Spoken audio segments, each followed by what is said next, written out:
Welcome to C3. My name is Jason. I'm one of the pastors here. Good to have you. Those joining online, go ahead and type in the chat this morning, particularly if you're someplace warm with no rain.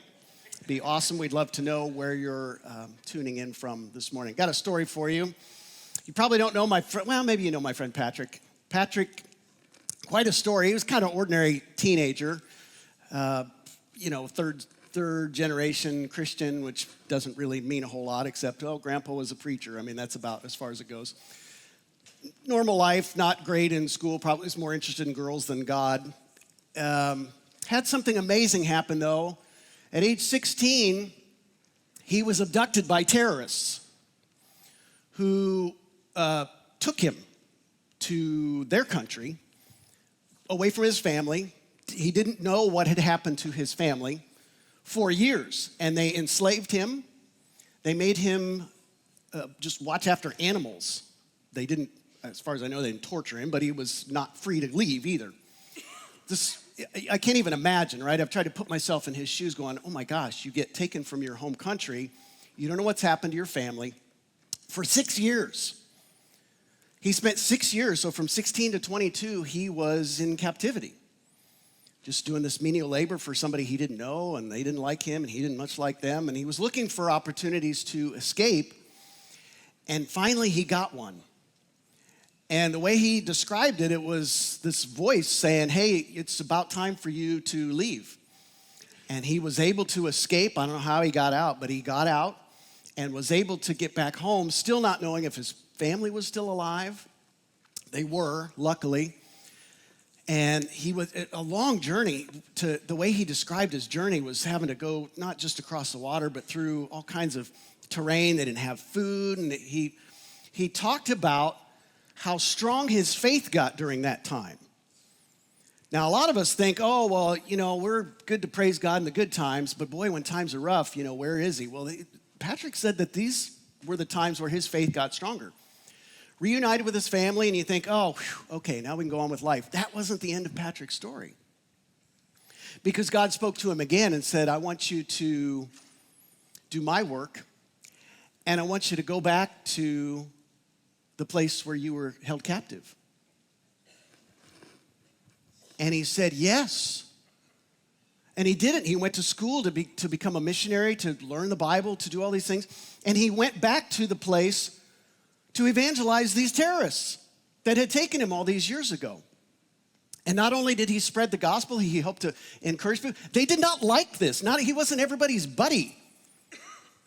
But he remained faithful to that calling for the rest of his life. Now, some of you have already figured out, I'm talking about St. Patrick. Some of you are still waiting. St. Patrick, March 17th, green, everything. Okay. St. Patrick lived in like the 4th century. This was his story. And I was reading, and I don't know why I was thinking of that. This is Christmas time. Why are we talking about St. Patrick? Because I thought about his journey and a story we're going to look at today in the Bible. We live so comfortably. We cannot, that's stuff that happens clear across the world. We can't imagine it happening to us. But some of you probably thought I was talking about a person I knew personally. Because there is something about that that's like, wow, that's really hard to imagine. And even if you haven't been in that place, you probably have been in a situation where, like Patrick, you wake up out of position, away from family, away from everything you know, not sure what's going to happen next, and you say, what is happening? Why am I here? Why am I in this place? We talked last week, Adam did, about going through storms, God being in the middle of storms. And just because there's a presence of storms doesn't mean God is absent. God is present even in the midst of our storms. I want to look today about God being with us in the desert. Last week we looked at the passage from Matthew that said, a virgin will conceive and bear a son, and you are to call him Emmanuel, which means God is with us. Emmanuel means God is with us. Well, if God is with us, that means he's with us all of the time, not just when times are good. He can be with us in the midst of storms. But what about these desert times? What about the chronic stuff? What about, I'm free from addiction now, but now I got to walk out my recovery. Yeah, I'm saved now. Yeah, I realize Jesus has done a work. Maybe I've even gotten baptized, but now I got to start walking this out. Yeah, I got that cancer diagnosis, and boy, that was really bad, but now I got to start going through the treatment. Yeah, my mental health, that hits a little close home. Yeah, my mental health goes in the toilet, but now I got to start walking out the health, the doctor visits, the counseling sessions. Yeah, I got divorced, and boy, that was really bad, but now I got to start walking in this new space. And it can feel like a desert because, yeah, we know we don't want to go back there. That was pretty bad. But we're not sure what's waiting for us until we move. We know we can't go back, but we have to keep walking. And it's really easy in those places, in those spaces, I believe, to ask yourself, why? Why is this happening? How long am I going to be going through this? Maybe I'm just talking to myself, but I run into a lot of people who are living in the midst of chronic illness. They're in some kind of palliative care situation where maybe it's going to get better, maybe it's not. Maybe that's your finances. Your finances are on hospice. You're just not sure. It's like, well, yeah, maybe we're going to make it through this Christmas, but boy, I'm not looking forward to January or 2024. I don't know how this is going to happen. I don't know what's going to happen with the kids this coming year. We're just in this weird place where it just feels like a desert. We don't know if there's going to be an end, and boy, it just seems really bleak. Am I talking to anybody? Yes. I think we're there. And like I say, if you haven't been, you're probably getting ready to head into a desert. This is what the desert feels like. And it's really easy in those times to do a couple of things. One is to compare. When you're in the desert, man, Instagram is just brutal. Because everybody's posting the best day of their life with all their people, and things are great. And you're just like, my life stinks. But we can't quit scrolling because somewhere in there we'd like to see our picture, our story. And we'll even fake it to do it. Put on a happy face, and behind the scenes it's just dumpster fire. We get frantic. We scramble to try and pick up the pieces, to try and make something of it, to tell ourselves things that aren't necessarily true, and get a lot of self-help. And of course, there's some things that you can do in the midst of a desert to take control of your own emotions and to be strategic and to work out some routines that are productive as opposed to destructive. But it feels more like it's driven by fear. Some people just don't know what to do, and so they just start wandering. And they don't know where they're going. And the more they wander, the tireder they get, the more afraid they get, the more they might start to give up hope. And it just seems unending. But they have no direction. They have no purpose. They have no reason. And that is really tricky because in the desert, people who lose hope become desperate. What if the desperation that you and I are most certainly going to face this side of heaven, what if some of those times were the best times to experience God? What if those times weren't necessarily God giving us the backhand, and instead of us questioning why, is to redirect those questions and say, you know what? I don't know why, and I may never know why, and at some point that has to be enough, and I can still move forward with a sense of hope and optimism and purpose and peace. What if the desert was that kind of place? So as we look through and we talk about God being with us in the desert, and we've already talked about Matthew's statement that from the Old Testament even, that Emmanuel, the name he wanted his community to know about as he wrote in the book of Matthew, God is with us. If you've ever felt like God has abandoned you in those places, if God's a little hard to pinpoint in those times when you just feel like things are interminable and you're just walking through them, there is good news today. And we're going to root it right in the Christmas story. I want to look today from Matthew chapter 2. But before I do that, I want you to be able to see it through this lens. Our big idea for today is something I want you to latch onto. It's this. Your deepest need becomes a gift when it drives you to depend on God. It's a gift. We don't often think about those things, the aftermath of something really awful and the echo effect and the reverberations of that as we walk out as being a gift. Grief is painful. We don't think of grief as a gift. It's like, oh my gosh, Christmas time around, I don't want to think about that dead loved one. But here we are again. I don't want to think about how awful my job is, but here we are again. We don't think about those things as a gift, but it can be when it drives you to depend on God. We want to see what this looks like in the Bible because we have some really great footing today from God's word. Matthew chapter 2. Matthew has a particular bent when he writes. A lot of our Christmas traditions and all of this we base off of Luke's account of the birth of Jesus. Matthew has his own. It starts out with a genealogy that usually, if you have trouble sleeping, a genealogy is a great therapy for that. Puts you right out. Matthew's very intentional, though, and I don't have time to get into all of that, but it's very important to Matthew as he's writing for his community in his time that people understand that Jesus had a lineage that went all the way back to the first man, clear back to Adam, through Moses, through Abraham, through all of these folks, that he belongs, he's legitimate. And so in Matthew chapter 2, we read that Jesus is born during the time of a king named Herod, who was not a nice person. He's a very bad dude. But there were, we call them three wise men, magi. We don't know that there were three, by the way, but magi. Some scholars call this an embassy. We know what an embassy is, but these were people who came from a distant land, representing the interests of those distant land into a foreign country. And so these magi, these wise people, came and did that. And they went to Herod, which was customary.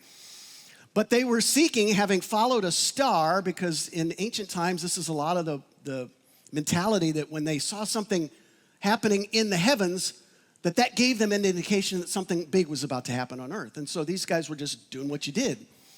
And they came to Herod asking where they could find the king of the Jews. Well, Herod was the king of the Jews, and he was not looking to off-ramp anytime soon. And so he saw this as a threat. But he plays nice, and he's like, oh, tell me when you find him so I too can worship this king. He had no intention of worshiping the new king, Jesus, who had been born already.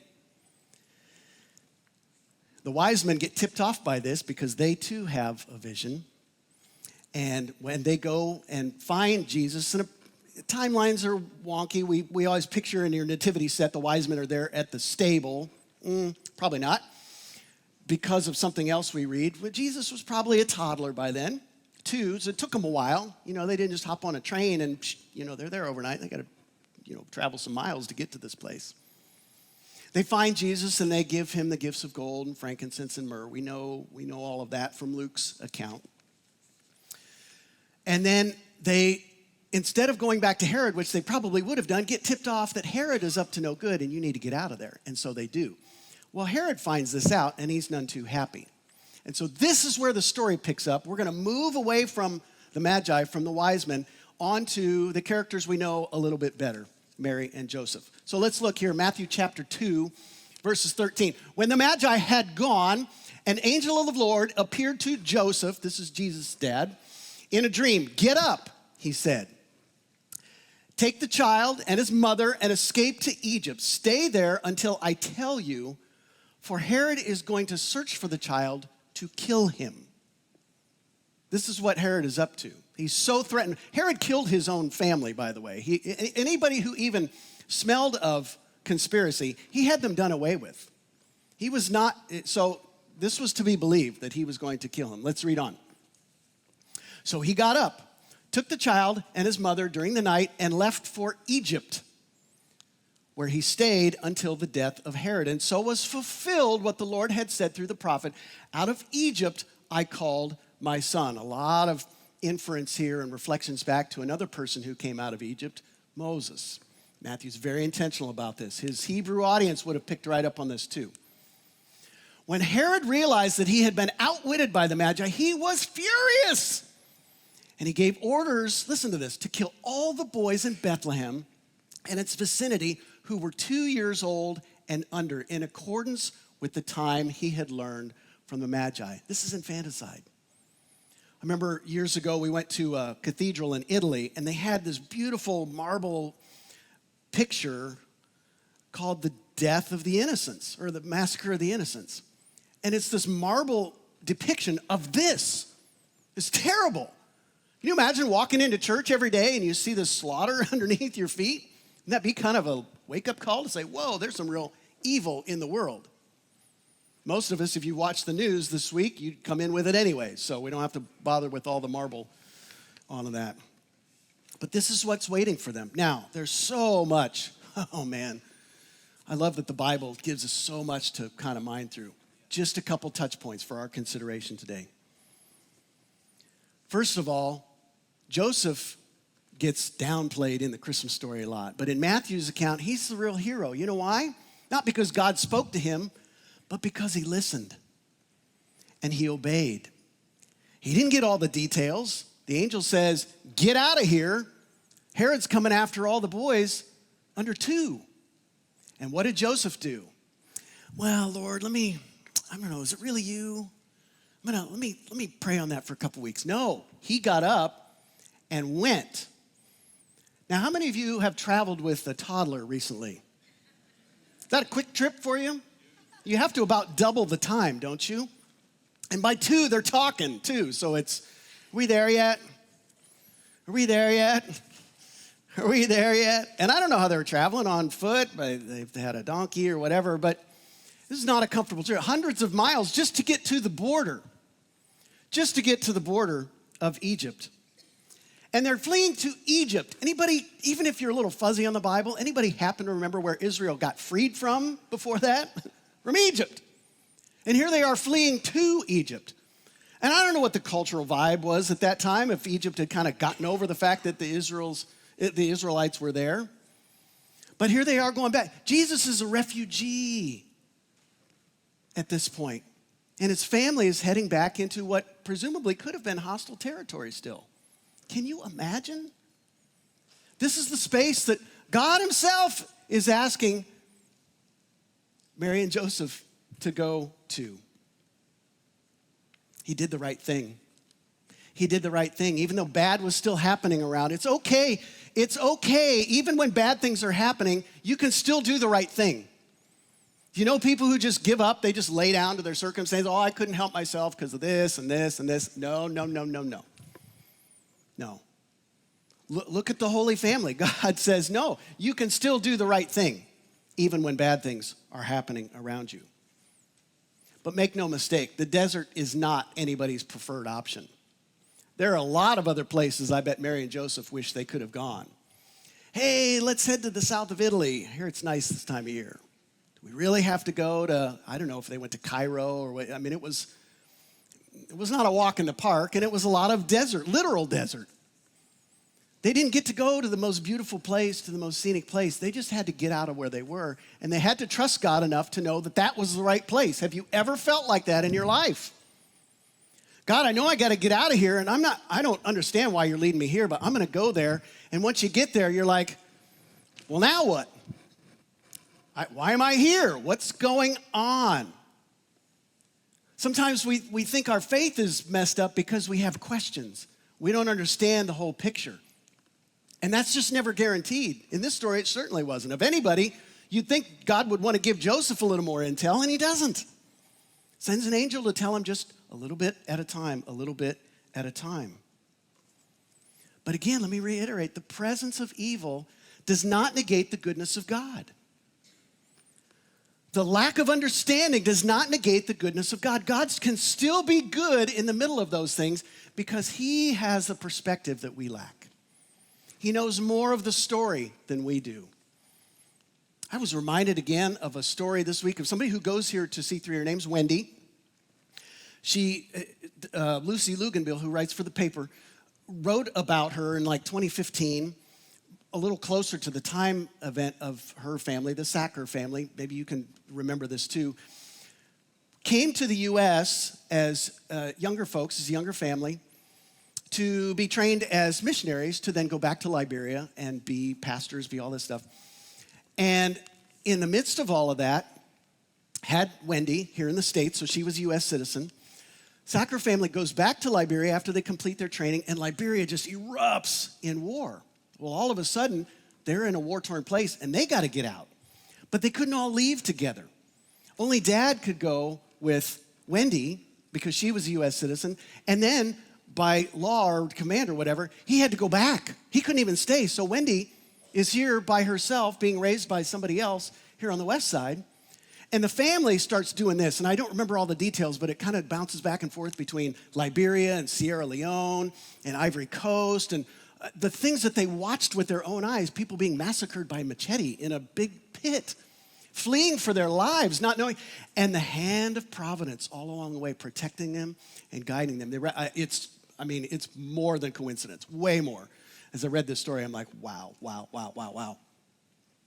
The biggest event in that whole story, after the family's been displaced and there's travel back and forth and so much uncertainty, this is years going on. Wendy's family, or the folks who are raising her, end up going to a church, and Wendy gets invited to like a camp or something. Some of you have been to camps. You know how that goes. You make friends and you start talking. Your counselors are trying to engage, and sometimes you don't really know what's going on. Well, Wendy starts to open up as some kids around her circle start complaining about their parents. And she's like, I'd give anything to see my parents right now. Of course, the counselor's ears perk up, asking more about this story. And Wendy begins to tell them all of these things, and jaws are dropping as people are going, we got to do something. And the emails start flying and the phone calls and all this stuff. By this point, Wendy's family is together, safe, but not able to be in the U.S. This church, get this, hires her dad, sight unseen, to be on staff at their church. And so they're able to come over and be united again. This is many years ago now, and he's still on staff over there. This amazing story, but all of the in-between stuff is madness. Now, it's easy to look at kind of the finish point of that and say, oh, well, it all worked out. But you know what? In the middle of it, there were just no guarantees. It could have really all fallen. They could have all died. Who knows? The fact of the matter is when God told them to do something, or when God assured them of something, they believed it. And they walked in it as if it was true. That's the point of the story. The fact that God did what God loves to do, and that is to be with his people, well, that just makes sense. The part that confounds us sometimes is the part where we don't know how it goes, and we still follow. We're still faithful. This is the part your unbelieving friends and neighbors can't believe. How in the middle of your grief are you able to get up each day and put one foot in front of the other? I could never do what you do.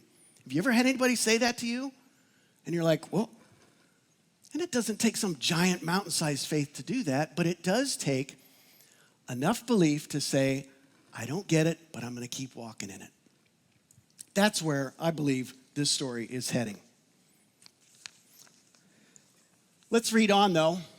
Chapter 2, verse 19. I want to get to the end of the story here because I got one more to tell. After Herod died, we don't know how long that was. Could have been a couple months, could have been longer. Some commentators think that God was pretty swift to exact judgment on a king who took out all of those kids. But it was not overnight either. Angel of the Lord appeared in a dream again to Joseph in Egypt and said, get up, take the child and his mother, and go to the land of Israel. Basically, go back. For those who were trying to take the child's life are dead. Now, have you ever showed up someplace feeling like, oh, God, this is exactly where you want me, and all of a sudden, whoosh, and then you got to go back? This is exactly my story when I left college. I went down to serve a church in West Virginia. I was grateful to be there. I was very young in ministry. I was like 22 or something. I don't know, that poor church. Some people say that about you, too. 4 months after I got there, the pastor resigns. Well, now what? And through that process of discernment, I had some very wise interim pastors come in and say, well, I can tell you what, you probably ought to figure out your exit strategy because you're not going to stay here. If something doesn't work out between you and the next person who comes on, Who are they going to get rid of? You. Might as well be proactive and everybody will get it. That's what led me back to my alma mater to go to graduate school. So I could totally relate to this, just going back, but you just feel like you're getting yanked around. Everybody ever felt yanked around in life?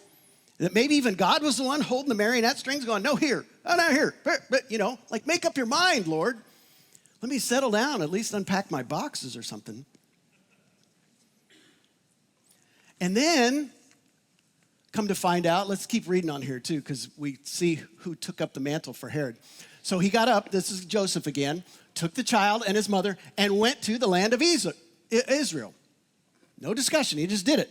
But when he heard that Archelaus was reigning in Judea, that's Herod's son, he was not any prize pig either. In place of his father Herod, he was afraid to go there. So what did he do?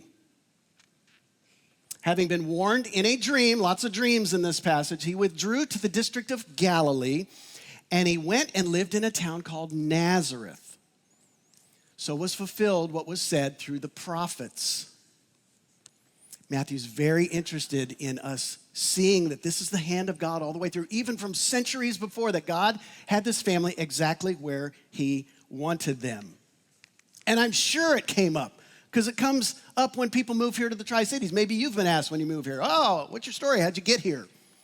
Not many people start out here, some do, but a lot of people move here. Well, how'd you get here? I'm sure people in Nazareth, when they recognize there's some folks that weren't from around here, well, how'd you get here? What an amazing story for them to be able to tell about how God had led them and was continuing to lead them through this desert time of uncertainty, but knowing all the time that they didn't have to understand to believe. And that's what I would want you to know. Here, I put it up here, I think. Makes it easier when I can point like a weatherman. Oh, no, it's not even up there. Sorry, that's my bad. You don't have to understand what God is up to believe that he's with you. You just don't. You don't have to understand what God is up to believe that he's with you. You don't have to know everything, and it's okay to question it. It's okay to kick that around. It's okay to be like, really? To confirm. There's plenty of stories in the Bible where people did that, but you don't have to understand what God is up to believe that he's with you. It's not conditional. It's not only when circumstances are great, then we have that assurance. It's no matter what. God has promised to be with you. You know where God was in all of the travels back and forth from Israel to Egypt? He was literally right there with them. Jesus was with them. Could it be that we've made this so hard that we don't acknowledge what's right in front of us? That God is with us in all of this. Not up here, but in here. I asked Wendy about her family. I said, Wendy, this is 2015. You've had kids since. You've raised a family. You've got career. You've got all this stuff. What have you learned since as an adult? She says, man, oh man, I cannot stress enough the importance of community and family, of leaning into people of like faith. God with skin on. Why do you think we're promoting small groups during Christmas? Because it doesn't give us one more thing to do? It's because of how important it is for us to recognize in the face of somebody else who's going through a desert, maybe like we're going through a desert, that God is still with us, that God is with you. He will never leave you. He will never forsake you. And I don't know how your story is going to turn out. I wish I did. I wish I knew how my story was going to turn out. I've never been asked so much in my whole life as I have this year. How are you doing? And it's the way people are asking. I'm like, okay. But I know what they mean. I know what they mean. And if you've asked me that question off the stage, you've probably gotten more than you bargained for. I'll give you both barrels. Some of the stuff I can't talk about up here because it gets into other people's business. But I'll tell you. But I've also learned something really important. That I'd rather be in the desert with God than on a mountain without him. God has been with me and my family in ways I cannot describe. I doubted it. I questioned it. But every time I get to stand on these little X's here so I stay out of the way of the fonts and all that, I'm reminded, hey, big boy, yeah, this is your desert, but I'm with you. I'm with you. And it's enough Not because I got some cape on, or I'm putting my pants on one leg at a time just like you guys. But I'm telling you, it's true. And all I can ask and implore you to do is to trust, not me, trust God, even just that little bit through whatever the desert time is in your life. What's God spared you from? Maybe just in hindsight, you can process a little bit of that. For Mary and Joseph, it was losing their little boy. What has God spared you from? Maybe you haven't even thought about it. That accident you got into that you walked away from. That time where you OD'd and you didn't die. That time when you tied one on and didn't get in a car crash, didn't take somebody else out. That your life is different. What has God spared you from? Think about it. It's worth questioning this time of year. Not to just camp out on it, but to say, okay, that's a sign. And maybe somewhere in that time or since then, God has spoken to you, either through his word or through fellowshipping with somebody else. Maybe he's speaking to you right now. Maybe you haven't seen it in a vision or had an angel come visit, but you know God is speaking to you about something. Here's my question. What are you going to do with that? When God speaks to you, what are you going to do with that? Are you going to sit on it? Are you going to tune out? Or are you going to get busy obeying? Even if it leads you into the desert. Because what if the desert is part of God's deliverance? What if that's what it looks like? What if that is mercy? What if that is his goodness, his kindness to you, his grace in your life? Not because it's such a fantastic set of circumstances, but because he's with you. And wherever he is, and wherever you are, if you're together, that's a good place. You don't have to be at church all the time. It can be at work. It can be at home. It can be in the not knowing. It can be at the cancer center. It can be in the ICU. It can be at the funeral home. It can be in the bank. It can be wherever you are, the playground, your school, wherever.